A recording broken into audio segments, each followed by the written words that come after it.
পরিস্থিতি। অনেক মানুষের মুখে আমরা এই শব্দ শুনি। জীবনে যখন অসফল হই, দুঃখ আসে, সংকট আসে, কোনো বিপদ ঘনিয়ে আসে, তখন সমস্ত দোষ আমরা পরিস্থিতির ওপর চাপিয়ে দিই। আর দেখতে গেলে কোথাও না কোথাও ঠিকই করি। এই পরিস্থিতি প্রত্যেক দিনের মতো পাল্টাতে থাকে, কিন্তু এই দিন, এই রাত, এমন কেউ আছেন যিনি এর ওপরেও নিয়ন্ত্রণ সাধন করেন, আর তিনি হলেন সূর্য। ঠিক সেই রকমই আমাদের জীবনেও সূর্য হলো এই মন। যদি এই মনের ওপর আমরা নিয়ন্ত্রণ করতে পারি, তাহলে আমরা জীবনকেও নিয়ন্ত্রণ করতে পারব।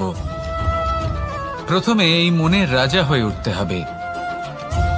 তাই মনে রাখবেন, যদি মন দুর্বল হয়, তাহলে পরিস্থিতি আমাদের সমস্যা বলে মনে হবে। এই মন যদি স্থির হয়, পরিস্থিতি প্রতিস্পর্ধা বলে মনে হবে।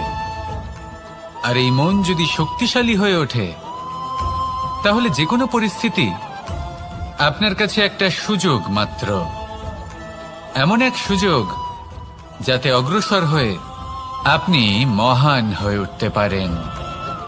এই মনের শক্তির বৃদ্ধি ঘটান, মহান হয়ে উঠুন, আর আমার সাথে ভালোবেসে বলুন, রাধা রাধা।